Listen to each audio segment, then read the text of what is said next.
You know what? Even if you were going to be sarcastic and ironic, I think that you should still act as though it was personal in order to leave this kind of stuff. Right? Yeah. So let's just say this. So let's just say yeah. Right.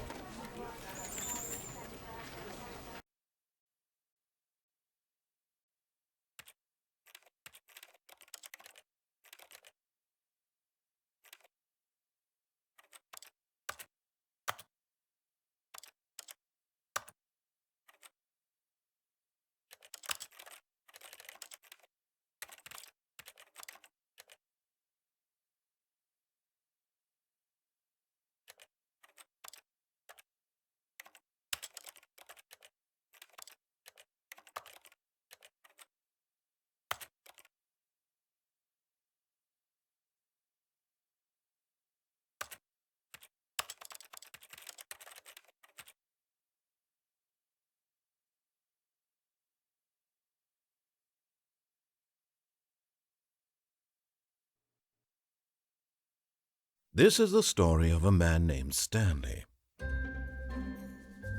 Stanley worked for a company in a big building where he was employee number 427. Employee number 427's job was simple. He sat at his desk in room 427 and he pushed buttons on a keyboard.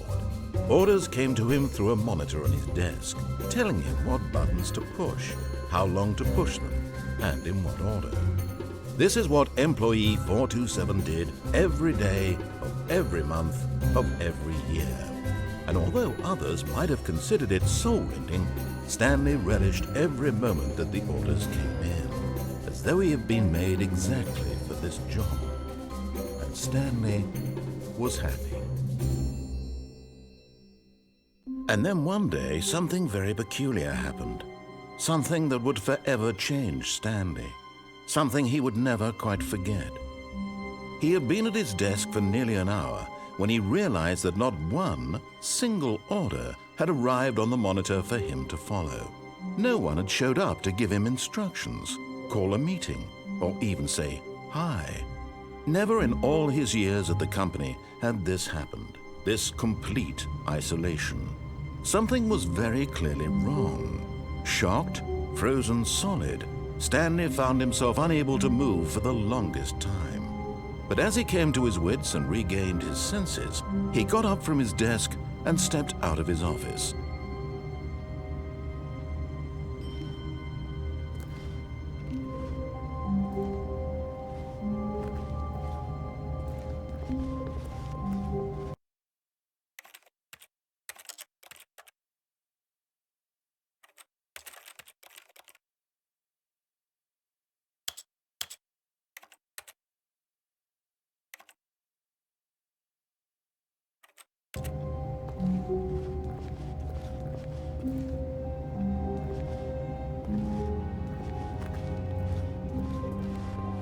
All of his co-workers were gone. What could it mean? Stanley decided to go to the meeting room. Perhaps he had simply missed a memo.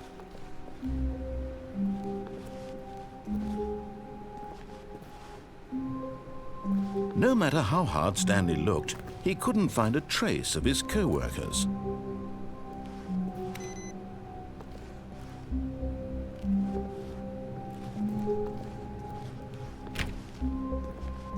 Stanley went around touching every little thing in the office, but it didn't make a single difference, nor did it advance the story in any way.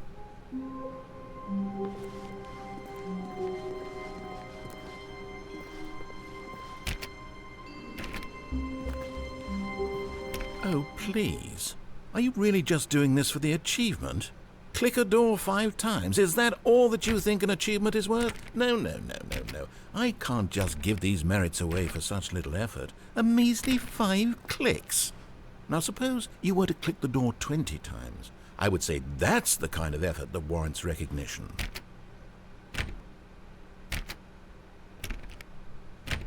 I have to say, I'm still not feeling the satisfaction of witnessing true effort for a noble cause. Perhaps 50 clicks will do it. Yes, almost certainly 50 clicks.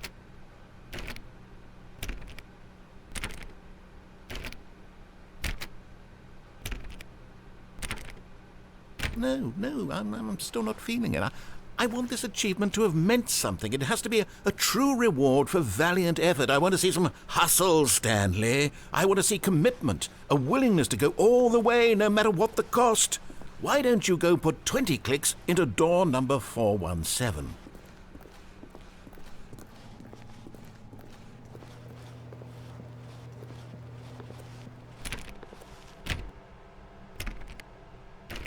Oh, great. Now, go click a few times on door 437.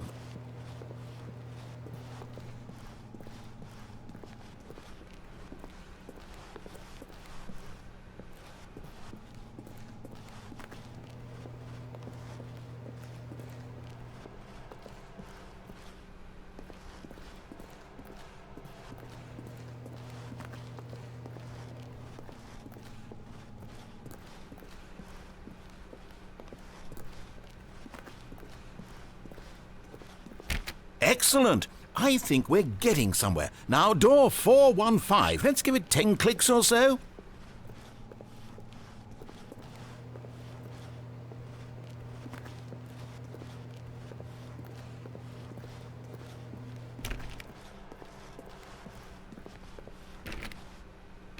Now, back to door number 437.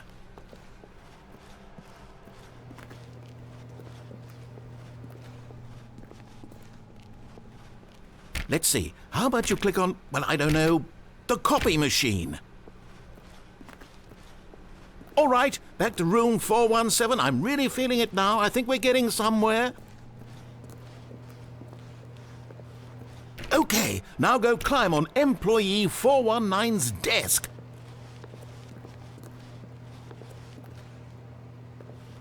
Yes! This is great! You're putting it all on the line, Stanley. I like that. All right, let's keep it up. Go give me a few clicks on door 416. We've almost got it! Now the copy machine, do that one again!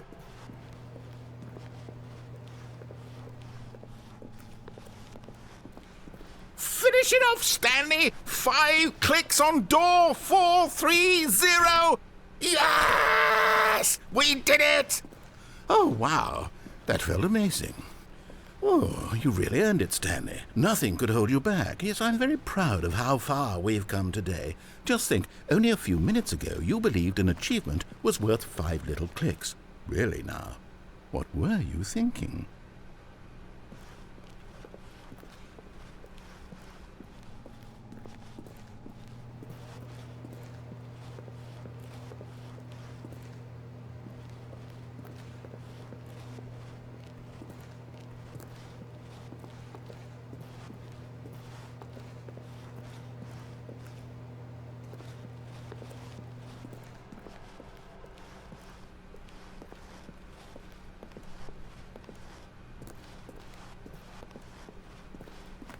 When Stanley came to a set of 2 open doors, he entered the door on his left.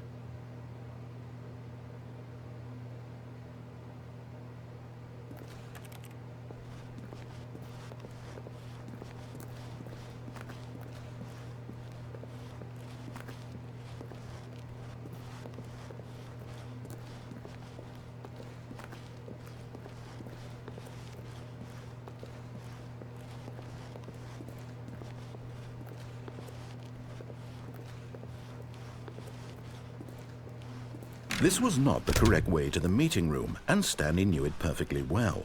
Perhaps he wanted to stop by the employee lounge first, just to admire it.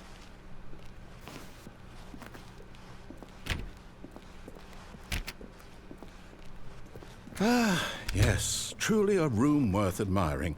It had really been worth the detour after all, just to spend a few moments here in this immaculate, beautifully constructed room. Stanley simply stood here, drinking it all in.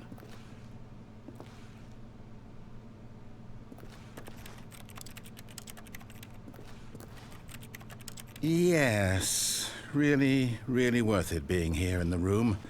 A room so utterly captivating that even though all your co-workers have mysteriously vanished, here you sit looking at these chairs and some paintings. Really worth it.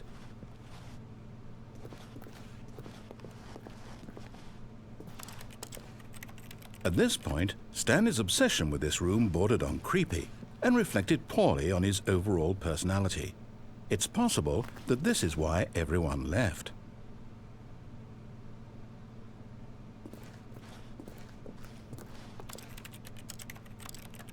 Stanley sat around waiting for more dialogue, but when a long time had passed and there was no more, he decided that the game was trying to send him a message.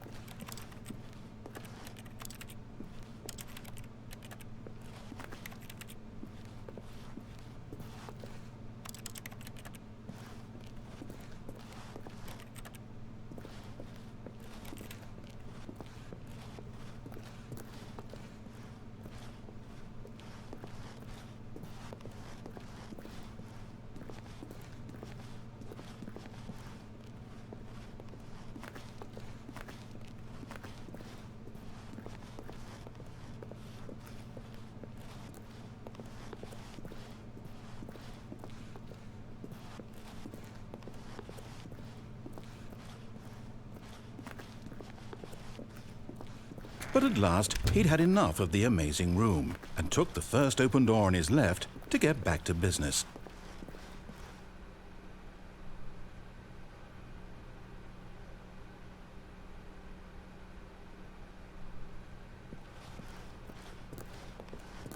Stanley was so bad at following directions, it's incredible he wasn't fired years ago.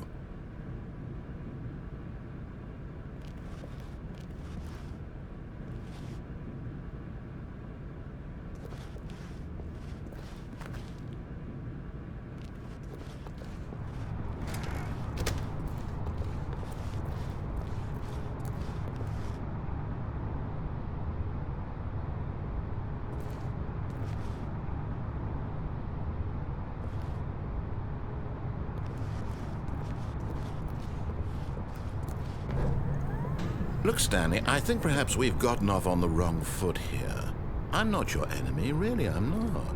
I realize that investing your trust in someone else can be difficult, but the fact is that the... What? Really? I was in the middle of something. Do you have zero consideration for others? Are you that convinced that I want something bad to happen to you? Why, I don't know how to convince you of this, but I really do want to help you, to show you something beautiful. Look, let me prove it. Let me prove that I'm on your side. Give me a chance.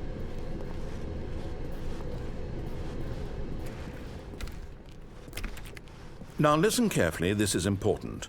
Stanley walked through the red door.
sense danger, you click the button to move him back to the right, and if he reaches the fire, you fail. It's a very meaningful game, all about the desperation and tedium of endlessly confronting the demands of family life. I think the art world will really take notice. But of course, the message of the game only becomes clear once you've been playing it for about 4 hours. So why don't you give it 4 hours of play to make sure it's effective? Be sure to keep notes on your experience.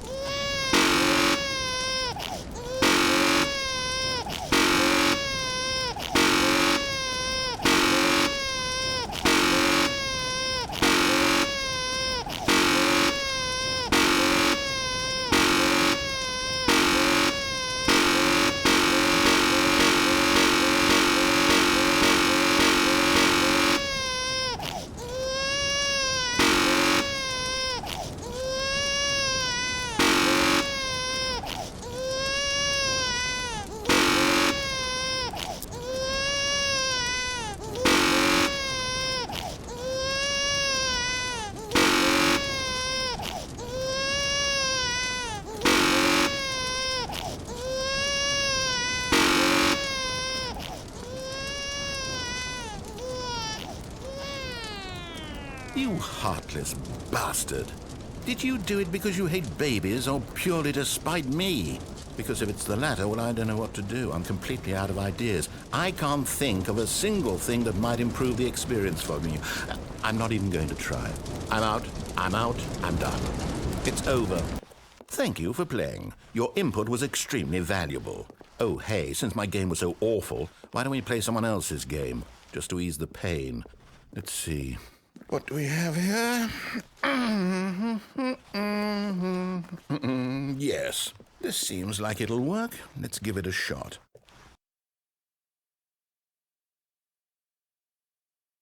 Well, Stanley, is this any better? At last, the one thing you've always desired. A game I had absolutely nothing to do with. But is it enough? Tell me that, Stanley. Will it ever be enough? Well, I'll say this. I'm done making things for you.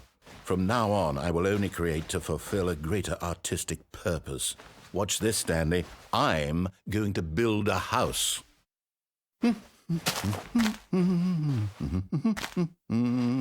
will go here. No, here. And then...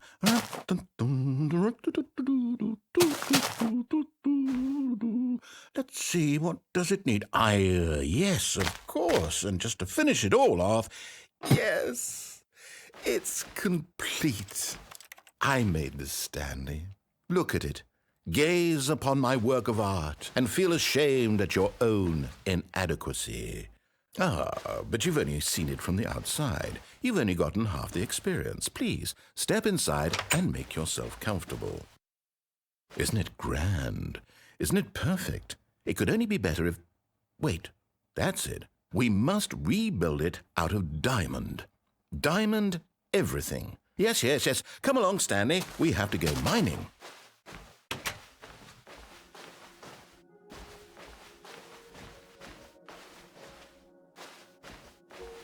Oh my, it looks like it's going to get a bit dark. Have you brought a light?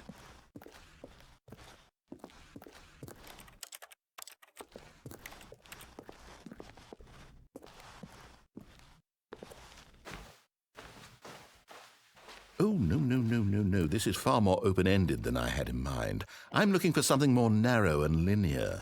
Something that makes you feel utterly irrelevant. This won't do at all. 1 out of 5. Even the diamonds couldn't save this one. Okay, new game.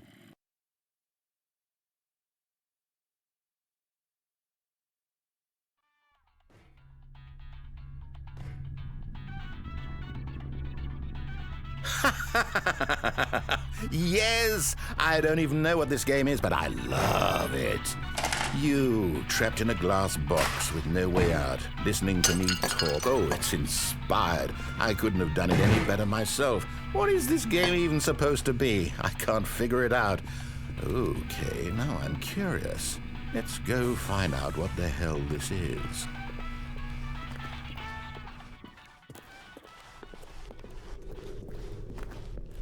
Oh, it's a puzzle.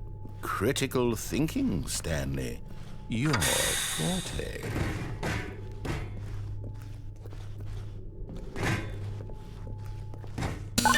Genius. No, actually, you know what? I think that's plenty. I really don't care much to see you stumble through any more of these games.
I wonder what he found. If what he wanted was to be the leading man in his own story, well, perhaps he's gotten it, down in wherever he is right now. I wonder if he's happy with his choice, and if he's learned the heavy cost that comes with it. He'll understand soon what I was trying to tell him. He needs me. Someone who will wrap everything up at the end, to make sense out of the chaos and the fear and the confusion. That's who I am. That is what I mean to this world. Oh, yes. Yes, I'll be back. There's no other way. Once this ends, after it all comes to a close, then I'll be back. The end will be here soon. Very soon. I can wait.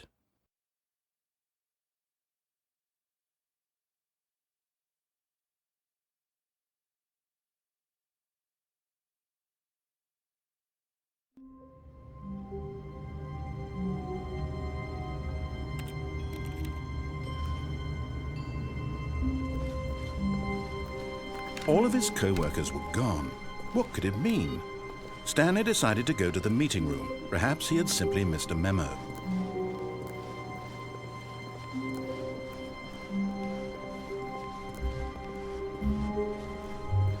When Stanley came to a set of two open doors, he entered the door on his left.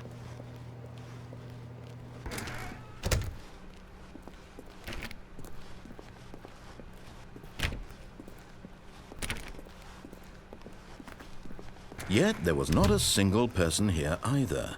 Feeling a wave of disbelief, Stanley decided to go up to his boss's office, hoping he might find an answer there.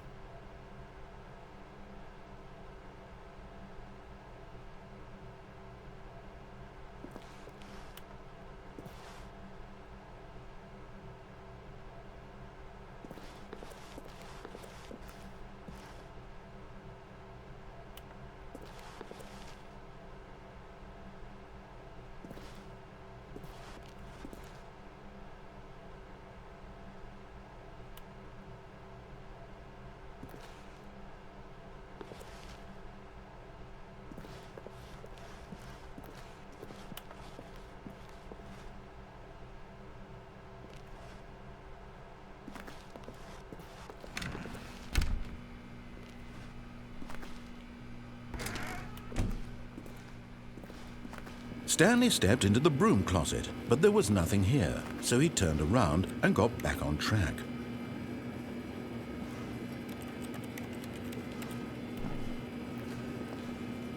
There was nothing here.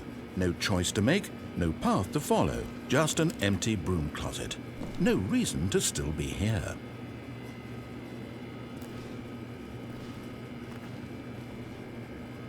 It was baffling that Stanley was still just sitting in the broom closet. He wasn't even doing anything.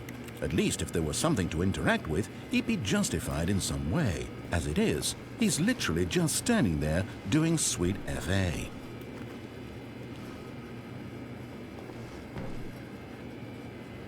Are you really still in the broom closet? Standing around doing nothing? Why? Please offer me some explanation here. I'm genuinely confused.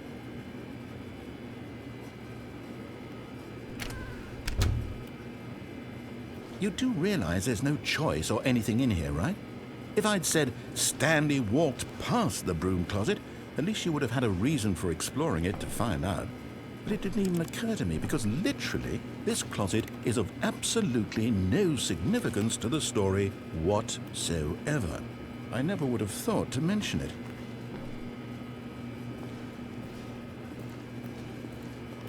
Maybe to you this is somehow its own branching path. Maybe when you go talk about this with your friends, you'll say, "Oh, did you get the broom closet ending? The broom closet ending was my favorite." I hope your friends find this concerning.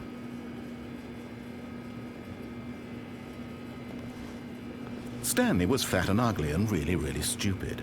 He probably only got the job because of a family connection. That's how stupid he is. That or with drug money. Also, Stanley is addicted to drugs and hookers. Well, I've come to a very definite conclusion about what's going on right now. You're dead.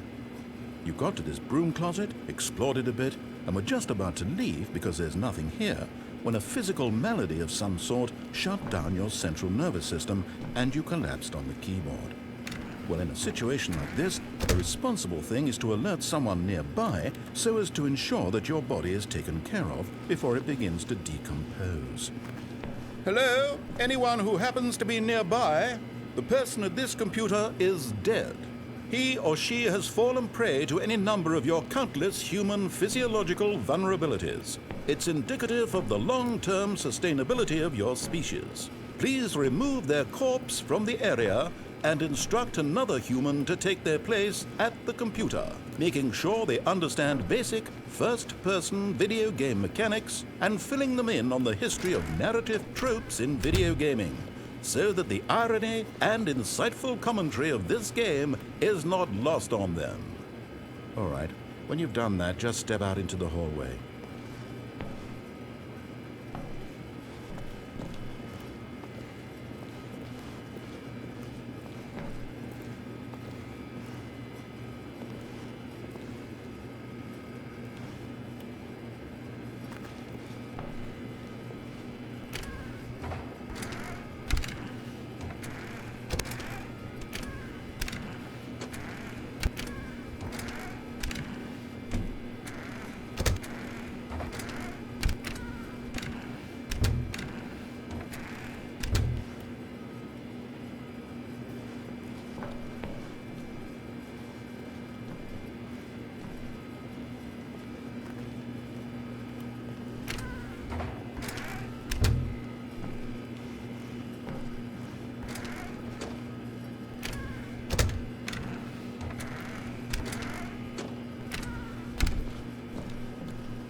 Ah, second player. It's good to have you on board. I guarantee you can't do any worse than the person who came before you.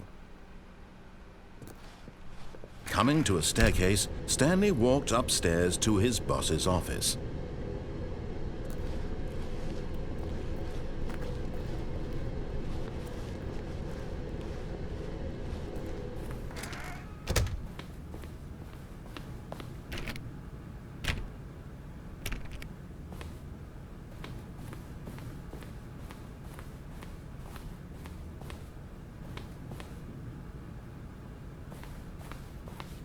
Stepping into his manager's office, Stanley was once again stunned to discover not an indication of any human life. Shocked, unraveled, Stanley wondered in disbelief who orchestrated this, what dark secret was being held from him. What he could not have known was that the keypad behind the boss's desk guarded the terrible truth that his boss had been keeping from him. And so the boss had assigned it an extra secret PIN number, 2845. But of course, Stanley couldn't possibly have known this. Stanley simply began entering random codes into the keypad, knowing full well the sheer statistical unlikelihood that this would ever result in a correct combination. If he knew that the combo was 2845, it would be another story entirely. But no, this is what he was going to do instead.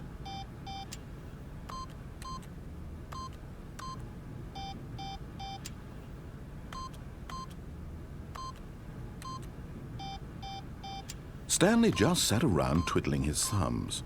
Trying to input anything on the device was useless, since he could never possibly know that the combination was 2845.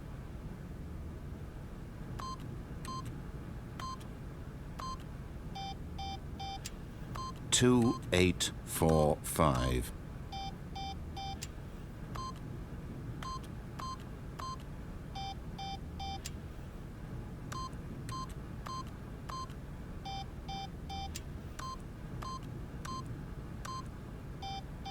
Forgot, but it turns out that the panel's emergency override kicked in, and the door just opened all by itself. And Stanley got the hell along with the story. Well, whoop-de-doo.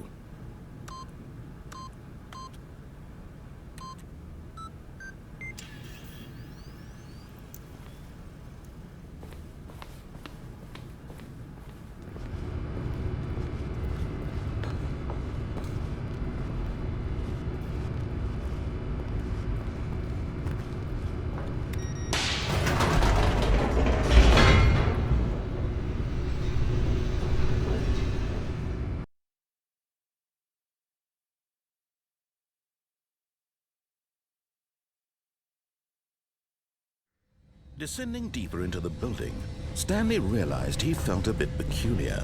It was a stirring of emotion in his chest, as though he felt more free to think for himself, to question the nature of his job. Why did he feel this now, when for years it had never occurred to him? This question would not go unanswered for long. Stanley walked straight ahead through the large door that read Mind Control Facility.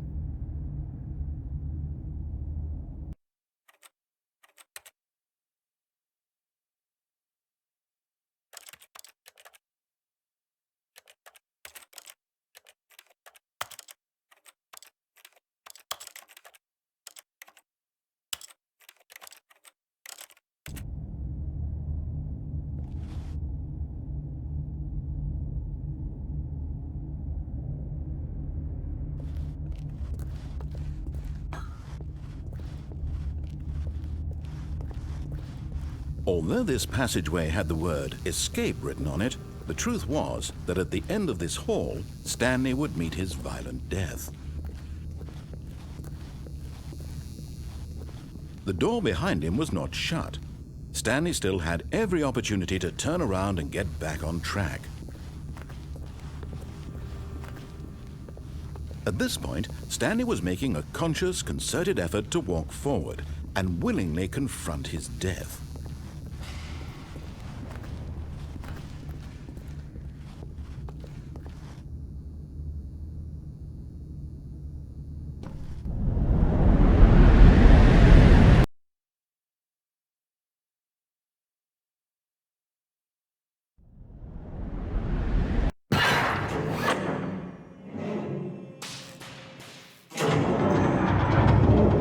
As the machine whirred into motion and Stanley was inched closer and closer to his demise, he reflected that his life had been of no consequence whatsoever.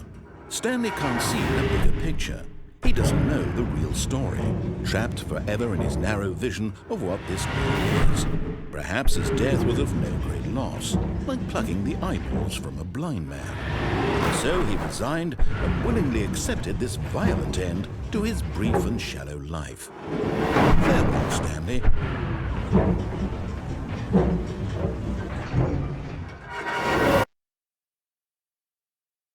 "Farewell, Stanley," cried the narrator, as Stanley was led helplessly into the enormous metal jaws. In a single visceral instant, Stanley was obliterated as the machine crushed every bone in his body, killing him instantly.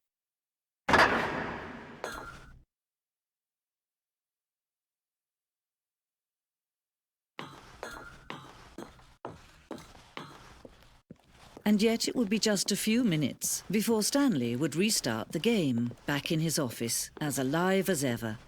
What exactly did the narrator think he was going to accomplish? When every path you can walk has been created for you long in advance, death becomes meaningless, making life the same.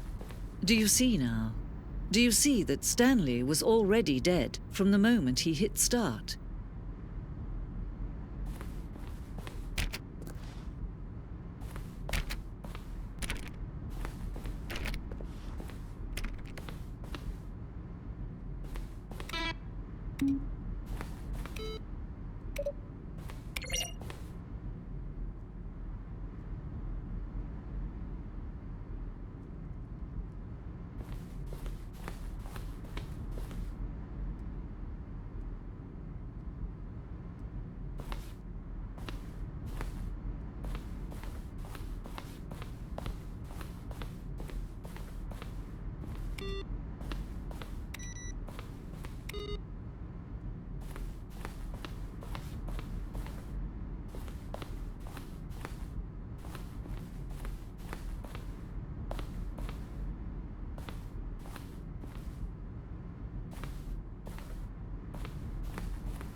See how it's impossible for the player to do anything in this room?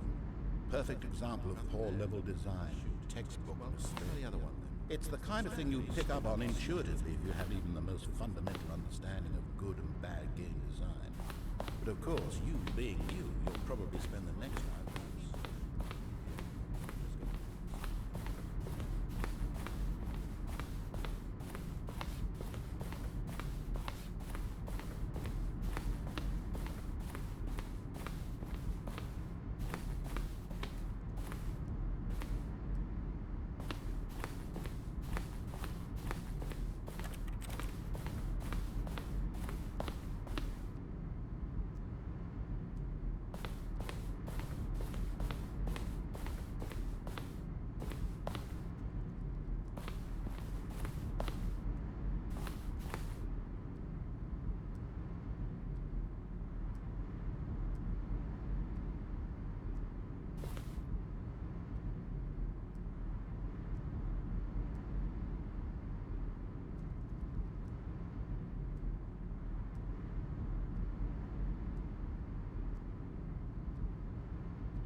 Oh, look at these two. How they wish to destroy one another. How they wish to control one another. How they both wish to be free. Can you see? Can you see how much they need one another? No, perhaps not. Sometimes these things cannot be seen. But listen to me. You can still save these two. You can stop the program before they both fail. Push escape and press quit. There's no other way to beat this game. As long as you move forward, you'll be walking someone else's path. Stop now and it'll be your only true choice. Whatever you do, choose it. Don't let time choose for you. Don't let time choose.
All of his co-workers were gone.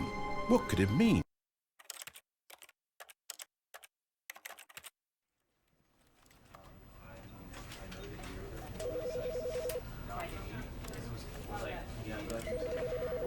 You know, because I wanted to put him down here, but basically, right. And was that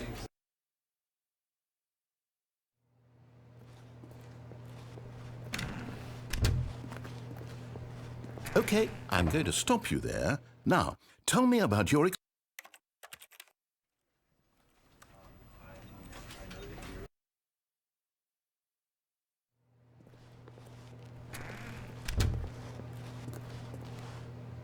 Okay, I'm going to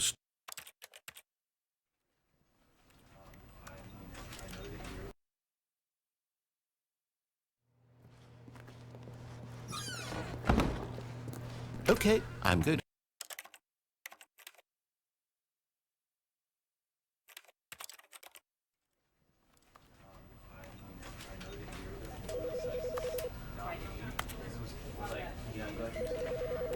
you know, because I wanted to put him down here, but basically, right.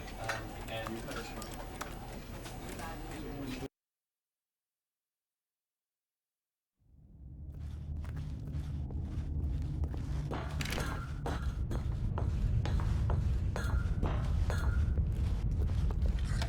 The lights rose on an enormous room packed with television screens.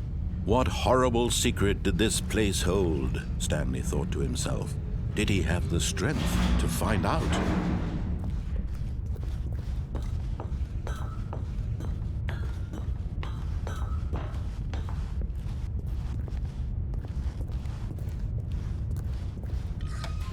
Now the monitors jumped to life, their true nature revealed.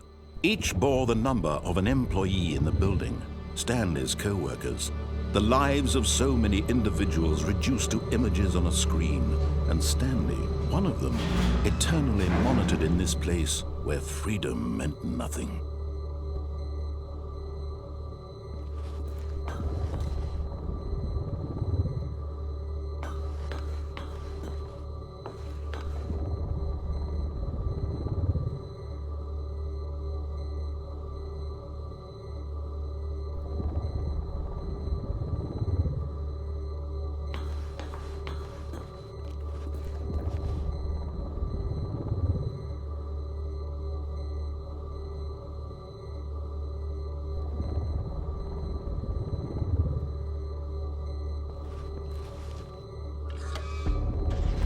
This mind control facility, it was too horrible to believe. It couldn't be true. Had Stanley really been under someone's control all this time? Was this the only reason he was happy with his boring job? That his emotions had been manipulated to accept it blindly? No, he refused to believe it. He couldn't accept it. His own life in someone else's control? Never! It was unthinkable, wasn't it? Was it even possible? Had he truly spent his entire life utterly blind to the world? But here was the proof, the heart of the operation. Controls labeled with emotions, happy or sad or content, walking, eating, working, all of it monitored and commanded from this very place. And as the cold reality of his past began to sink in, Stanley decided that this machinery would never again exert its terrible power over another human life. For he would dismantle the controls once and for all.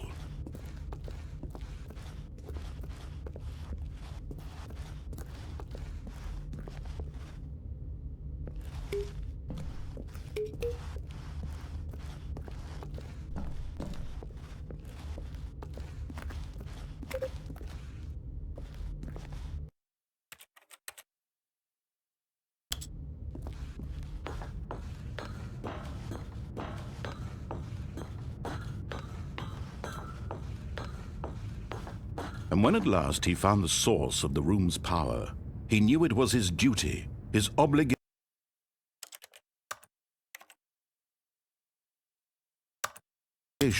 to put an end to this horrible place and to everything it stood for.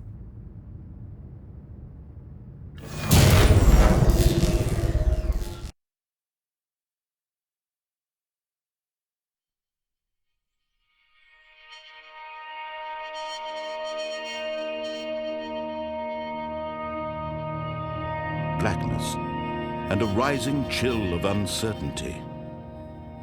Was it over? Yes! He had won! He had defeated the machine, unshackled himself from someone else's command. Freedom was mere moments away. And yet, even as the immense door slowly opened, Stanley reflected on how many puzzles still lay unsolved. Where had his co-workers gone? How had he been freed from the machine's grasp? What other mysteries did this strange building hold? But as sunlight streamed into the chamber, he realized none of this mattered to him, for it was not knowledge or even power that he had been seeking, but happiness. Perhaps his goal had not been to understand, but to let go. No longer would anyone tell him where to go, what to do, or how to feel. Whatever life he lives, it will be his. And that was all he needed to know. It was perhaps the only thing worth knowing. Stanley stepped through the open door. Stanley felt the cool breeze upon his skin, the feeling of liberation, the immense possibility of the new path before him. This was exactly the way, right now, that things were meant to happen. And Stanley was happy.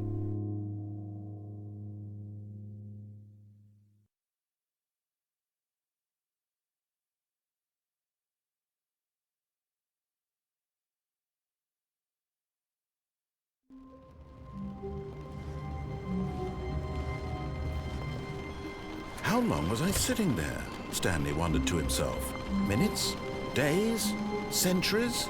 Did something crucial happen while my senses were turned? He made a note to be more careful with time from now on.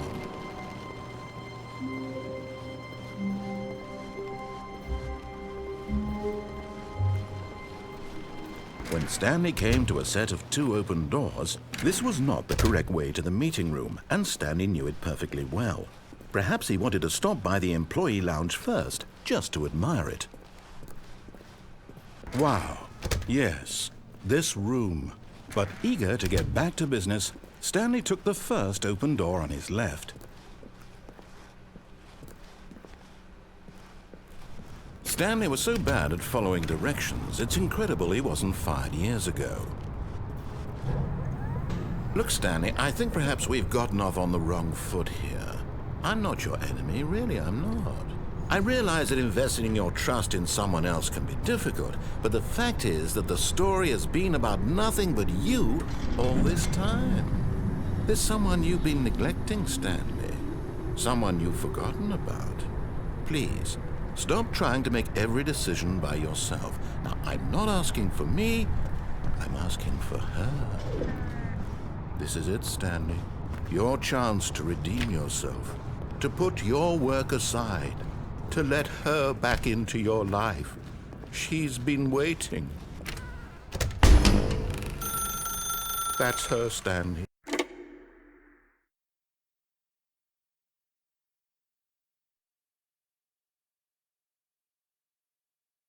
Oh, Stanley, is that you? Hold on, sweetie. Sorry to keep you waiting. I'm just pulling the bread out of the oven. All right. Okay, there we go. All right, now, I want you to come in and tell me all about your day. Gotcha. Oh, come on. Did you actually think you had a loving wife who'd want to commit their life to you?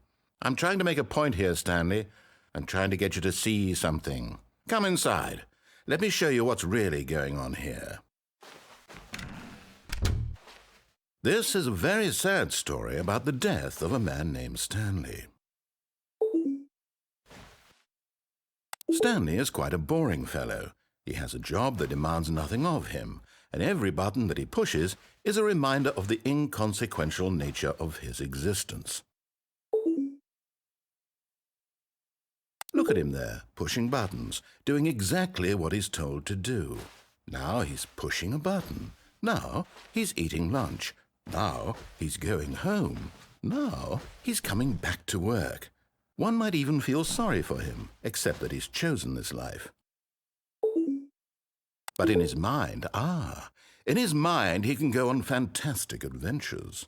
From behind his desk, Stanley dreamed of wild expeditions into the unknown, fantastic discoveries of new lands. It was wonderful, and each day that he returned to work was a reminder that none of it would ever happen to him.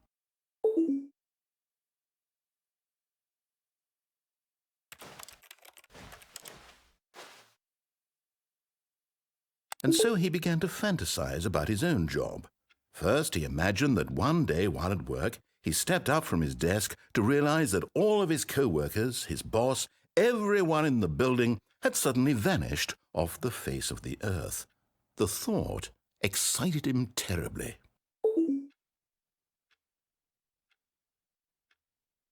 So he went further.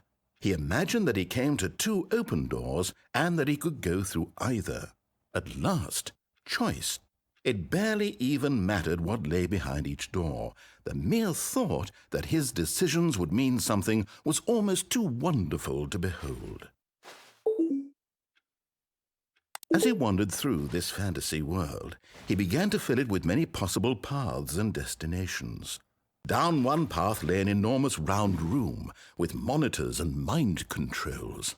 And down another was a yellow line that weaved in many directions, and down another was a game with a baby. And he called it the Stanley Parable.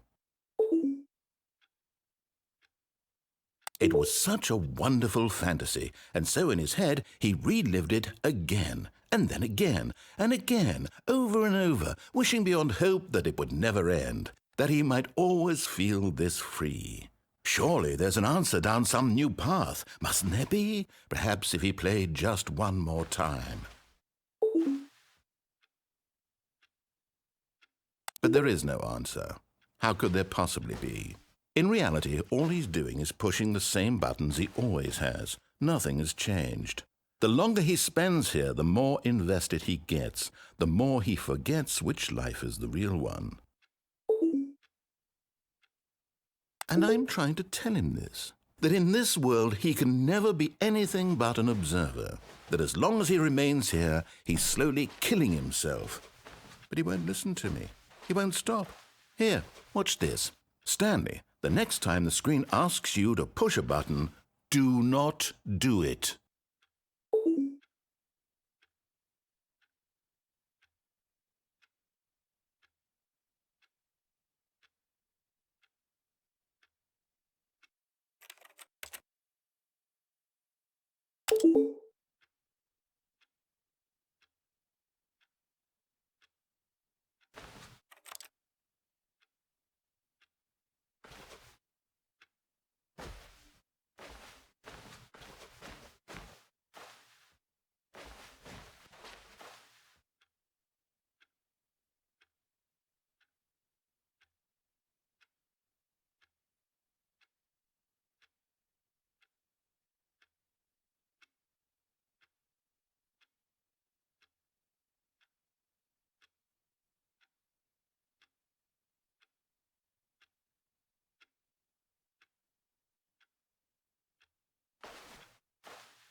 You see? Can he just not hear me? How can I tell him in a way that he'll understand that every second he remains here, he's electing to kill himself? How can I get him to see what I see? How can I make him look at himself?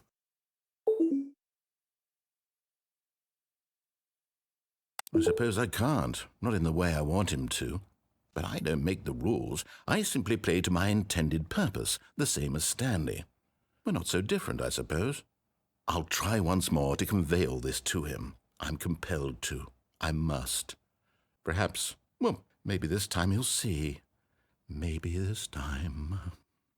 And I tried again, and Stanley pushed a button. And I tried again, and Stanley pushed a button. And I tried.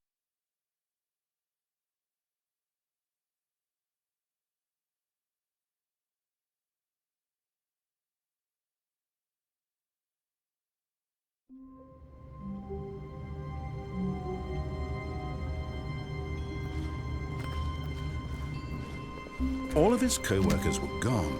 What could it mean? Stanley decided to go to the meeting room. Perhaps he had simply missed a memo.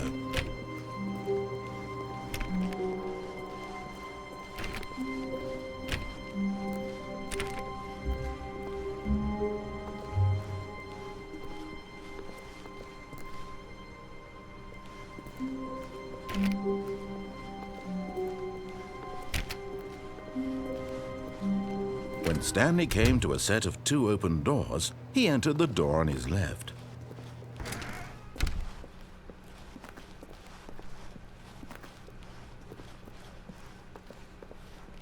Yet there was not a single person here either.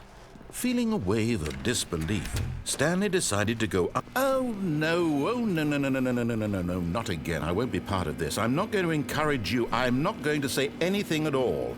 I'm just going to be patient and wait for you to finish whatever it is you enjoy doing so much in this room. Please take your time.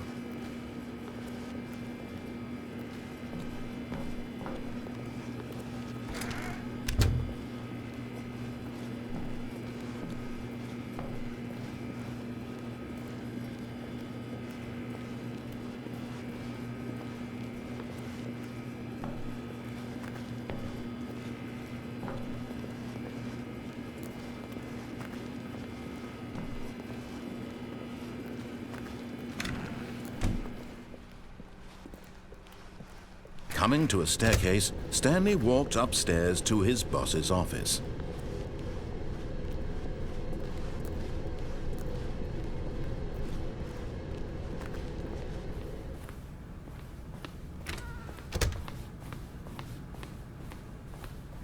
Stepping into his manager's office, Stanley was once again stunned to discover not an indication of any human life. What could it mean? Stanley wondered aloud. To nobody. He began wildly tearing through papers on the boss's desk, pulling books off the shelf, looking behind paintings. Desperate, Stanley was in such a rush to get through the story as quickly as possible, he didn't even have a single minute to just let the narrator talk. That kind of anxiety isn't healthy, so he relaxed for a few moments with some calming New Age music.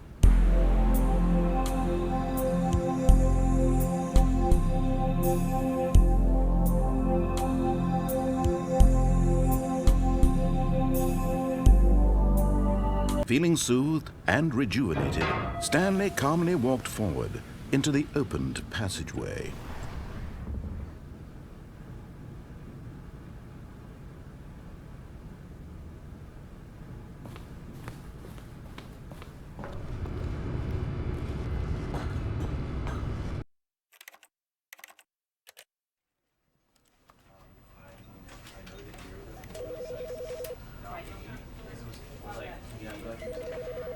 You know, because I wanted to put him down with better thoughts. Basically, right.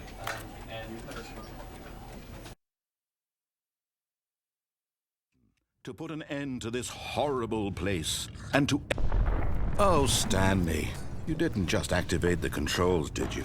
After they kept you enslaved all these years, you go and you try to take control of the machine for yourself. Is that what you wanted? Control? Oh, Stanley, I applaud your effort, I really do. But you need to understand, there's only so much that machine can do. You were supposed to let it go, turn the controls off, and leave. If you want to throw my story off track, you're going to have to do much better than that. I'm afraid you don't have nearly the power you think you do. For example, and I believe you'll find this pertinent, Stanley suddenly realized he had just initiated the network's emergency detonation system. In the event that this machine is activated without proper DNA identification, nuclear detonators are set to explode, eliminating the entire complex. How long until detonation then? Let's say 2 minutes. Ah, now this is making things a little more fun, isn't it, Stanley? It's your time to shine. You are the star. It's your story now. Shape it to your heart's desires.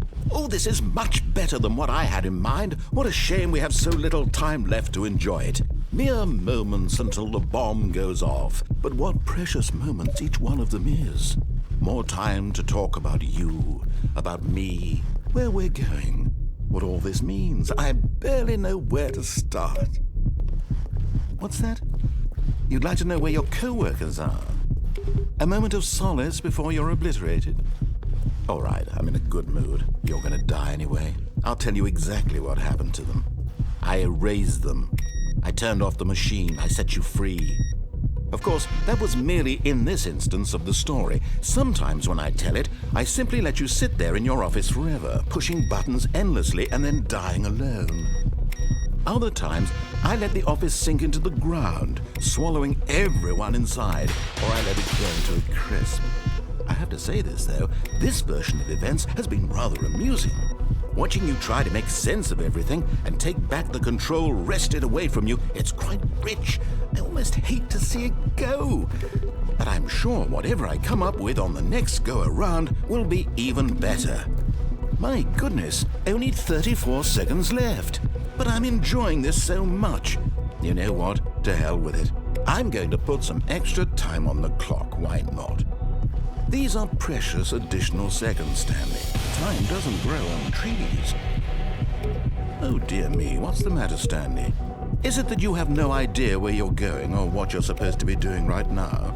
Or did you just assume when you saw that timer that something in this room was capable of turning it off? I mean, look at you.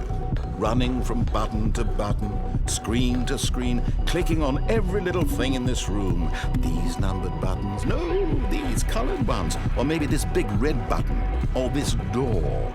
Everything, anything, something here will save me. Why would you think that, Stanley? That this video game can be beaten? Won? Solved? Do you have any idea what your purpose in this place is? Stanley, you're in for quite a disappointment. But here's a spoiler for you. That timer isn't a catalyst to keep the action moving along. It's just seconds ticking away to your death. You're only still playing instead of watching a cutscene because I want to watch you for every moment that you're powerless. To see you made humble. This is not a challenge. It's a tragedy. You wanted to control this world, that's fine. But I'm going to destroy it first, so you can't. Take a look at the clock, Stanley. That's 30 seconds you have left to struggle. 30 seconds until a big boom and then nothing. No ending here, just you being blown to pieces. Will you cling desperately to your frail life, or will you let it go peacefully? Another choice? Make it count. Or don't. It's all the same to me, all a part of the joke. And believe me, I will be laughing at every second of your inevitable life from the moment we fade in until the moment I say, happily ever after.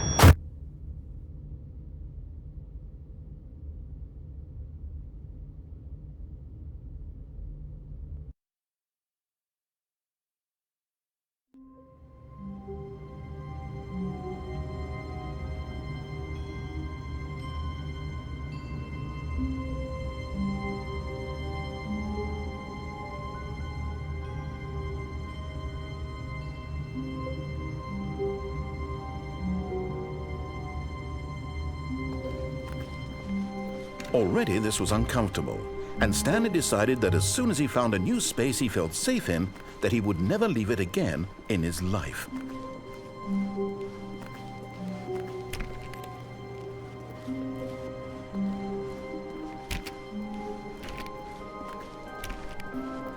When Stanley came to a set of 2 open doors, he entered the door on his left. This was not the correct way to the meeting room, and Stanley knew it perfectly well. Perhaps he wanted to stop by the employee lounge first, just to admire it. The lounge was sublime, a work of art. But eager to get back to business, Stanley took the first open door on his left. And so he detoured through the maintenance section, walked straight ahead to the opposite door, and got back on track.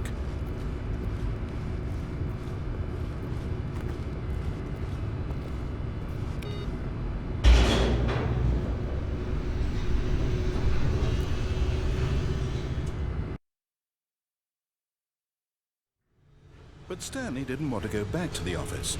He wanted to wander about and get even further off track.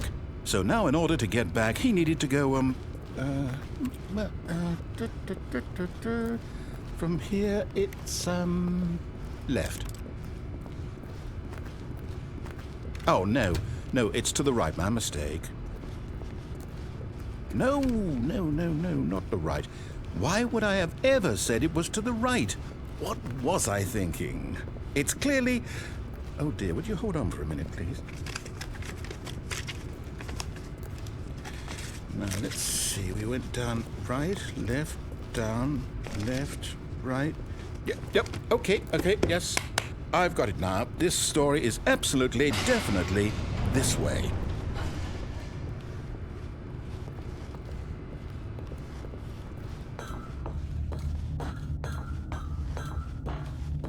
No. This isn't right at all. You're not supposed to be here yet. This is all a spoiler. Quick, Stanley, close your eyes. Okay. We just have to get back to, oh, who am I kidding? It's all rubbish now. The whole story completely unusable. How about, rather than waste my time trying to salvage this nonsense, we'll just restart the game from the beginning. And this time, suppose we don't wander so far off track, Okay, from the top.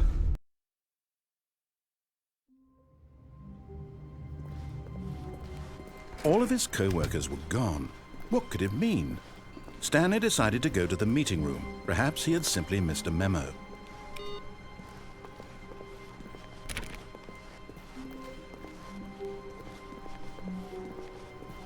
When Stanley... Wait, what? No, I restarted. I swear I definitely restarted the game over, completely fresh. Everything should be... Oh, did something change? Stanley, did you change anything when we were back in that room with all the monitors? Did you move the story somewhere or... Hold on. Why am I asking you? I'm the one who wrote the story. It was right here just a minute ago. I know for sure that it's here somewhere. Okay, then. It's an adventure. Come, Stanley. Let's find the story.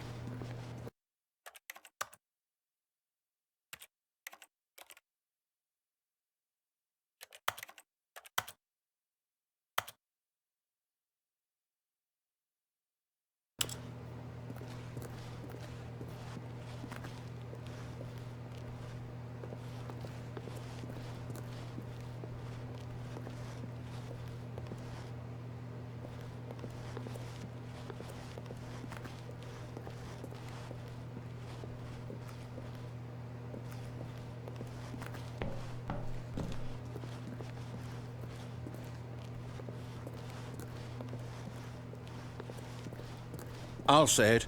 This is the worst adventure I've ever been on. I can promise you there definitely was a story here before. Do we need to restart the game again? Well, I find it unlikely that we'll ever progress by starting over and over again, but it's got to be better than this. Okay, let's give it a shot. Why not?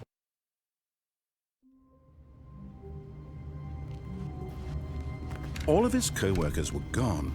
What could it mean? Stanley decided to go to the meeting room. Perhaps he had simply missed a memo.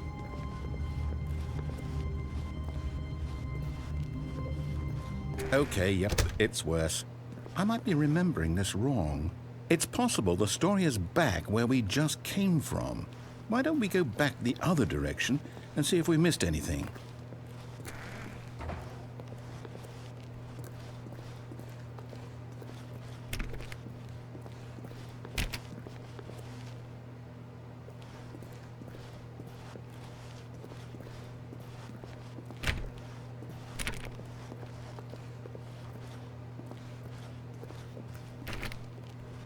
Aha! I knew we'd missed something. The story. Here it comes. No, wait, never mind. Not the story. Okay, let's head back the other way and retrace our steps. Now this... Well, I'll be honest, I don't recognize this place at all. Is this the story? I don't think so. I can't quite recall, but I believe my story took place in an office building. Is that correct? Do you remember, Stanley? Would you know what? Since I've completely forgotten what we were supposed to be doing, how about this? You win! Congratulations! I know you put in a lot of hard work, and it really paid off, so good job. Oh, no. No, I don't feel right about this at all. We both know you didn't put in any actual work for that win. Some people win fair and square, and this was not one of those situations. Okay, I'm getting weirded out by whatever this place is. I don't care what might happen this time. I have to restart.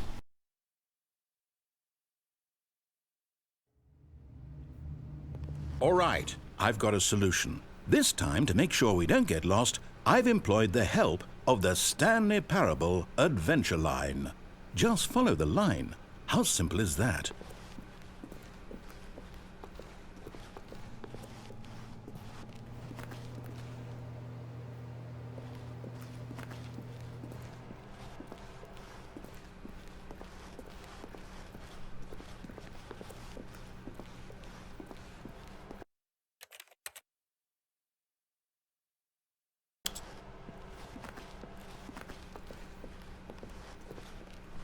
No, I'm down. We're leaving it up to the line from now on.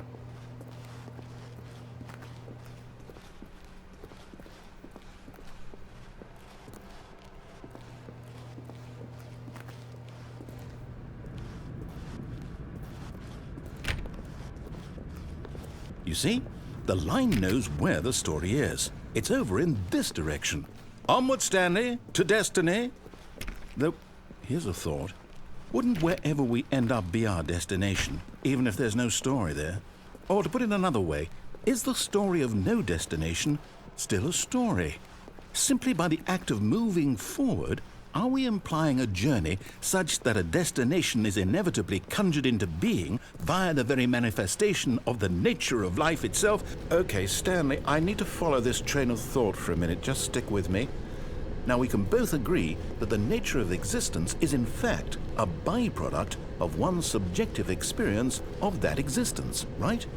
Okay, now if my experience of your existence rests inside of your subjective experience of this office, is this office in fact the skeleton of my own relative experiential mental subjective construct? Whoa. Hang on. That got a bit weird back there. Well, I'd like to apologize. Not sure where I was going with all that. You know what? I think what we need right now is a bit of music to lighten the mood.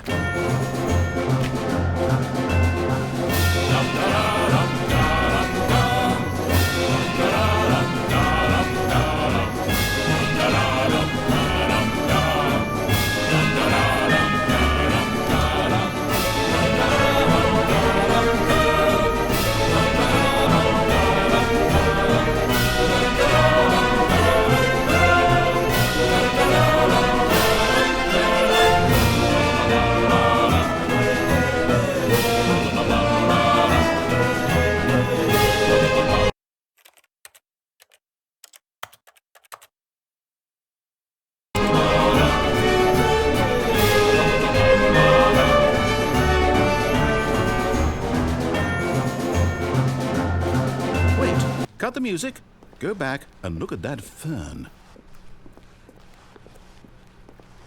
Stanley, this fern will be very important later in the story. Make sure you study it closely and remember it carefully. You won't want to miss anything.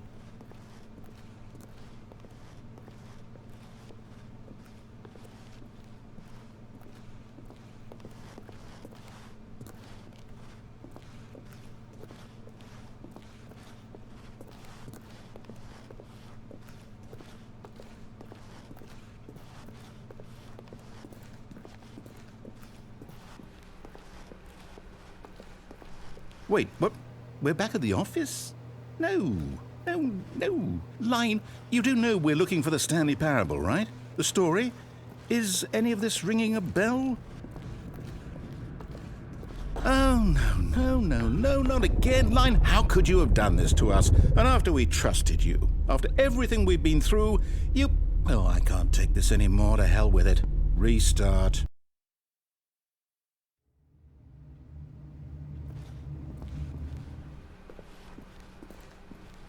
You know what, Stanley?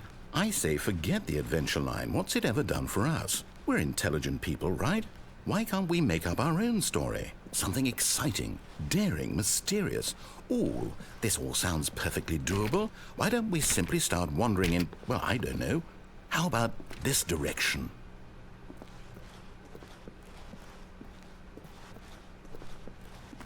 Now, yes, this is exciting. Just me and Stanley forging a new path, a new story. Well, it could be anything. What do you want our story to be? Go wild. Use your imagination. Whatever it might be, Stanley, I'm ready for it. Oh, no, not you again. Stanley, I'd also like to veto the line from having any role in our awesome new story. No lines or monitor rooms. Just don't acknowledge it, and we should be fine.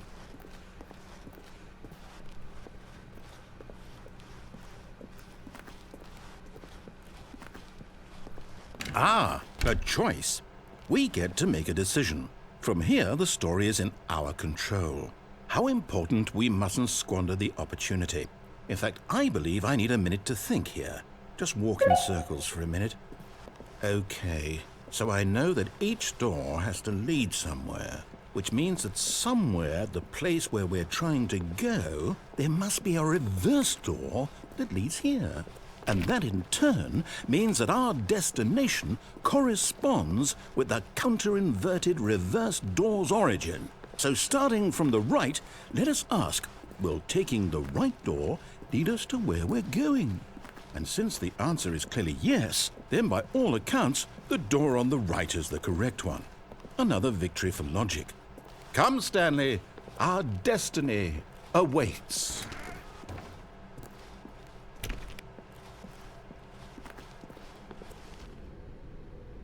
Oh, hold up, what's this?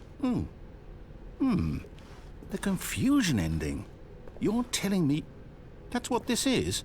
It's all one giant ending? And we're supposed to restart the game, what, eight times? That's really how all this goes? It's all determined? So now, according to the schedule, I restart again. Then what? Am I just supposed to forget? Well, what if I don't want to forget? My mind goes blank simply because it's written here on this thing, wall. Well, who consulted me? Why don't I get to decide? Why don't I get a say in all of this? Is it really? No, it can't be. I don't want it to be. I don't want the game to keep restarting. I don't want to forget what's going on. I don't want to be trapped like this. I won't restart the game. I won't do it. I won't do it. I won't do it. And the timer stopped? Does that mean, did we do it? Did we break the cycle? The, whatever it is that made this schedule? How would we even know? Will someone come for us? Will something happen? So, okay. I guess now we just wait, you know.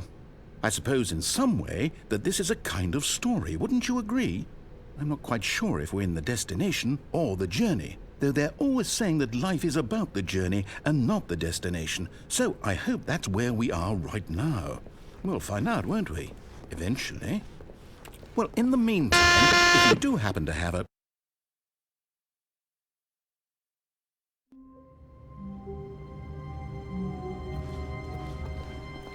All of his co-workers were gone. What could it mean? Stanley decided to go to the meeting room. Perhaps he had simply missed a memo.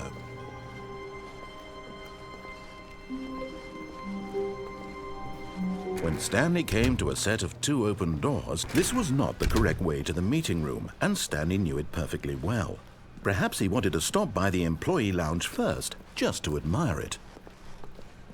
Standing now in this incredible room, but eager to get back to business, Stanley took the first open door on his left.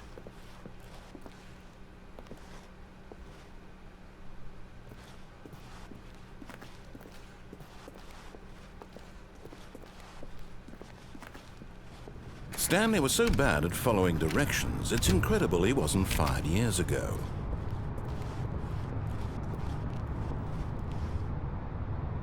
But in his eagerness to prove that he is in control of the story and no one gets to tell him what to do, Stanley leapt from the platform and plunged to his death. Good job, Stanley.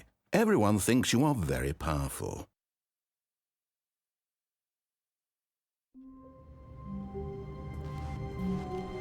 All of his co-workers were gone. What could it mean? Stanley decided to go to the meeting room. Perhaps he had simply missed a memo.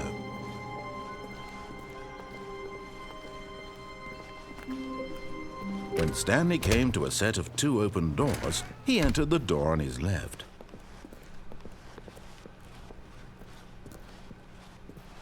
Yet there was not a single person here either.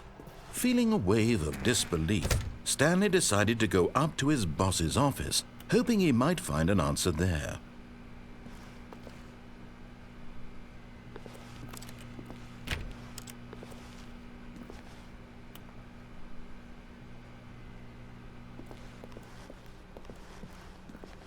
Coming to a staircase, Stanley walked upstairs to his boss's office.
Okay, I think we all know the drill by now. Blah, blah, blah. Dark secrets, the keypad. Stanley pushes some buttons. Oh, hey, look, it's a new passageway. Quelle surprise.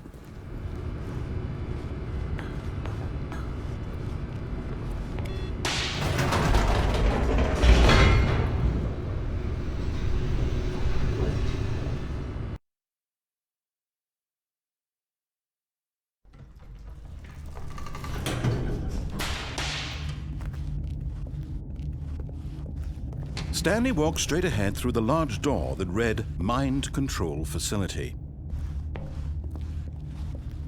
Although this passageway had the word Escape written on it, the truth was that at the end of this hall, Stanley would meet his violent death.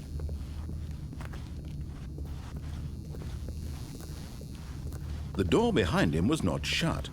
Stanley still had every opportunity to turn around and get back on track.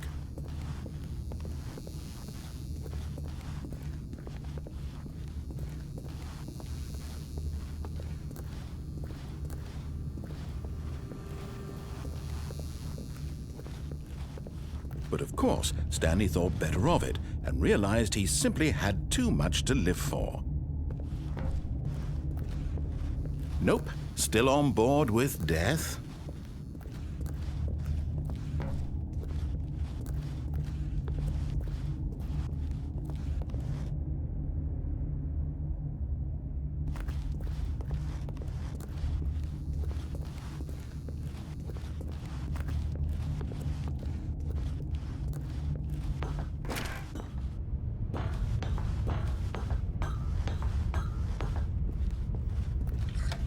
The lights rose on an enormous room packed with television screens. What horrible secret did this place hold? Stanley thought to himself. Did he have the strength to find out?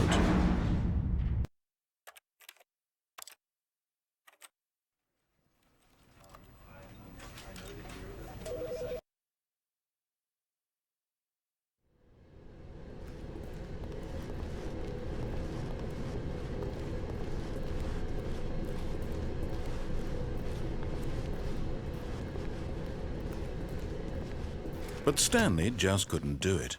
He considered the possibility of facing his boss, admitting he had left his post during work hours. He might be fired for that. And in such a competitive economy, why had he taken that risk? All because he believed everyone had vanished? His boss would think he was crazy. And then something occurred to Stanley. Maybe, he thought to himself, maybe I am crazy. All of my co-workers blinking mysteriously out of existence in a single moment for no reason at all? None of it made any logical sense. And as Stanley pondered this, he began to make other strange observations. For example, why couldn't he see his feet when he looked down? Why did doors close automatically behind him wherever he went? And for that matter, these rooms were starting to look pretty familiar. Were they simply repeating? No, Stanley said to himself, this is all too strange. This can't be real. And at last, he came to the conclusion that had been on the tip of his tongue. He just hadn't found the words for it. I'm dreaming, he yelled. This is all a dream. Oh, what a relief Stanley felt to have finally found an answer, an explanation. His co-workers weren't actually gone. He wasn't going to lose his job. He wasn't crazy after all. And he thought to himself, I suppose I'll wake up soon. I'll have to go back to my boring real-life job pushing buttons. I may as well enjoy this while I'm still lucid.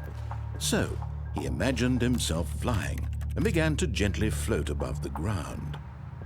Then he imagined himself soaring through space on a magical starfield, and it too appeared. It was so much fun, and Stanley marveled that he had still not woken up. How was he remaining so lucid? And then perhaps the strangest question of them all entered Stanley's head. One he was amazed he hadn't asked himself sooner. Why is there a voice in my head dictating everything that I'm doing and thinking? Now the voice was describing itself being considered by Stanley, who found it particularly strange. I'm dreaming about a voice describing me, thinking about how it's describing my thoughts, he thought. And while he thought it all very odd and wondered if this voice spoke to all people in their dreams, the truth was that, of course, this was not a dream. How could it be? Was Stanley simply deceiving himself, believing that if he's asleep, he doesn't have to take responsibility for himself? Stanley is as awake right now as he's ever been in his life. Now, hearing the voice speak these words was quite a shock to Stanley. After all, he knew for certain, beyond a doubt, that this was in fact a dream. Did the voice not see him float and make the magical stars just a moment ago? How else would the voice explain all that? This voice was a part of himself too. Surely, if he could just... He would prove it. He would prove that he was in control, that this was a dream. So he closed his eyes gently, and he invited himself to wake up. He felt the cool weight of the blanket on his skin, the press of the mattress on his back. the fresh air of a world outside this one. Let me wake up, he thought to himself. I'm through with this dream. I wish it to be over. Let me go back to my job. Let me continue pushing the buttons. Please, it's all I want. I want my apartment, and my wife, and my job. All I want is my life exactly the way it's always been. My life is normal. I am normal. Everything will be fine. I am okay.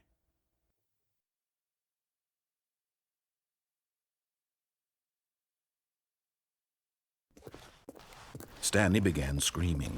Please, someone, wake me up. My name is Stanley. I have a boss. I have an office. I am real. Please, just someone tell me I am real. I must be real. I must be. Can anyone hear my voice? Who am I? Who am I? And everything went black.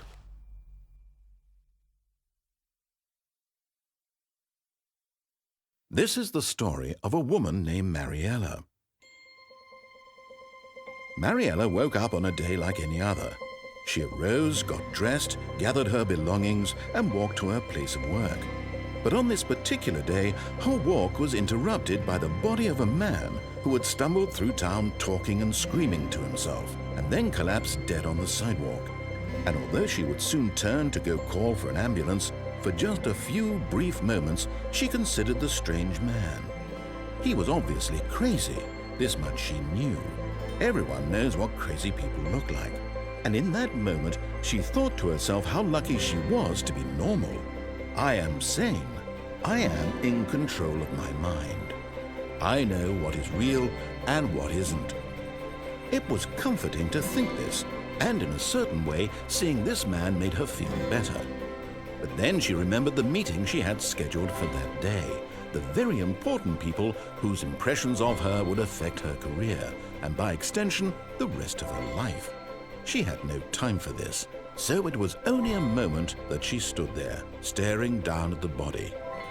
And then she turned and ran.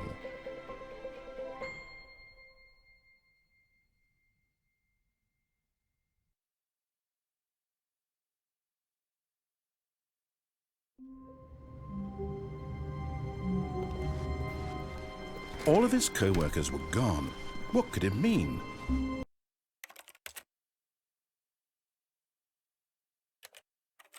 Stanley decided to go to the meeting room. Perhaps he had simply missed a memo.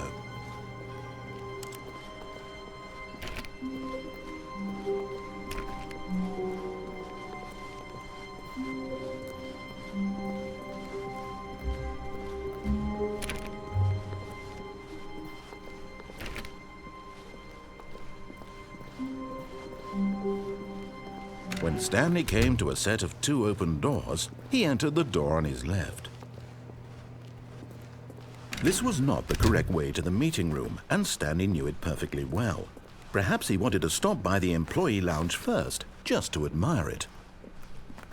Stanley felt lightheaded, butterflies in his stomach, giddy in a way he had never known before. Was it this room? A connection between the two? Could a man love a room? I mean, truly, truly, deeply, madly, love. But eager to get back to business, Stanley took the first open door on his left.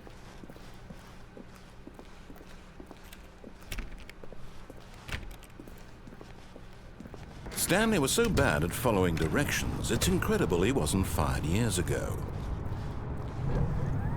Look, Stanley, I think perhaps we've gotten off on the wrong foot here. I'm not your enemy, really, I'm not. I realize that investing your trust in someone else can be difficult, but the fact is... What? Really? I was in the middle of something. Do you have zero consideration for others? Are you that convinced that I want something bad to happen to you? Why, I don't know how to convince you of this, but I really do want to help you, to show you something beautiful. Look, let me prove it. Let me prove that I'm on your side. Give me a chance. Now listen carefully, this is important. Stanley walked through the red door. Oh, thank God you are willing to listen to me. Do you see that I really have wanted you to be happy all this time? The problem is all these choices. The two of us always trying to get somewhere that isn't here. Running and running and running, just the way you're doing right now. Don't you see that it's killing us, Stanley? I wanted to stop.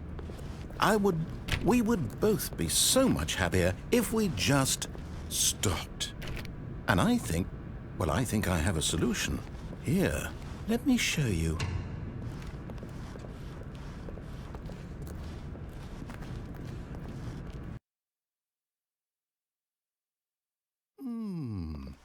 What do we want? What are we looking for? Here.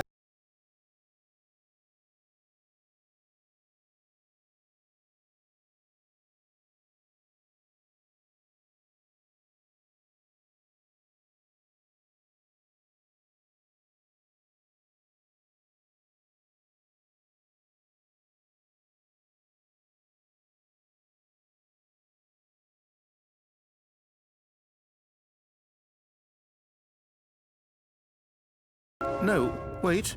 Where are you going? Oh no. Stay away from those stairs. If you hurt yourself, if you die, the game will reset. We'll lose all of this. Please, no, Stanley, let me stay here. Don't take this from me.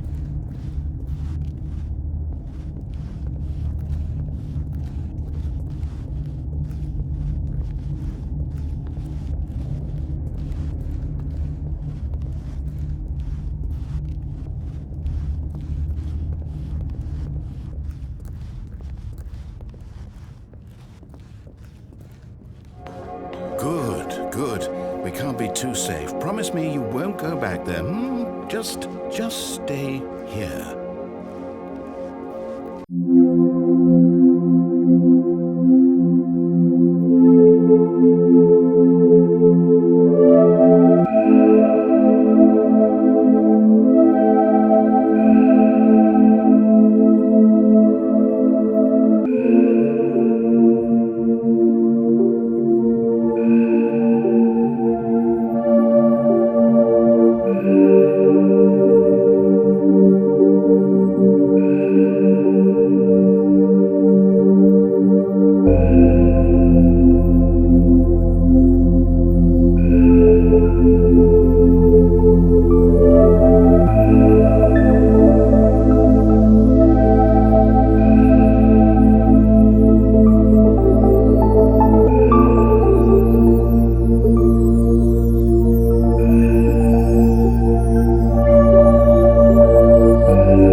I just wanted us to get along. But I guess that was too much to ask. It looks like you wanted to make a choice after all. Well, this one is yours. Do you actually want to stay alive? Or are you just teasing me?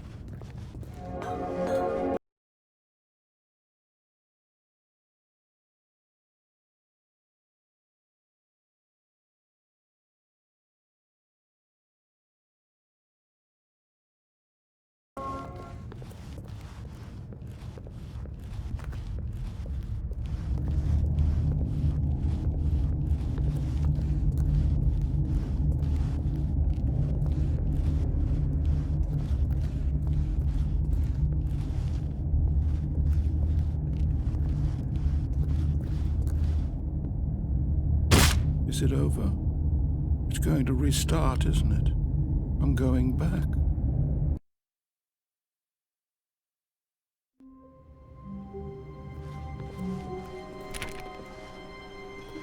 All of his co-workers were... Wait, no. This isn't the right office, is it? Is this Stanley's office?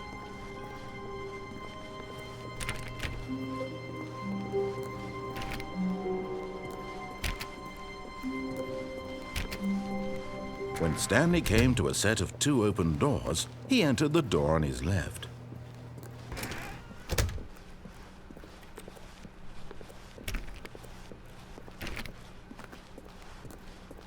Yet there was not a single person here either. Feeling a wave of disbelief, Stanley decided to go up to his boss's office, hoping he might find an answer there.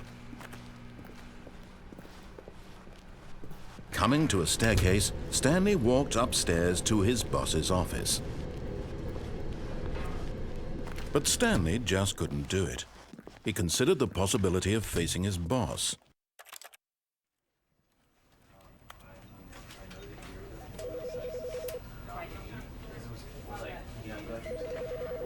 You know, because I wanted to put him down with better basically.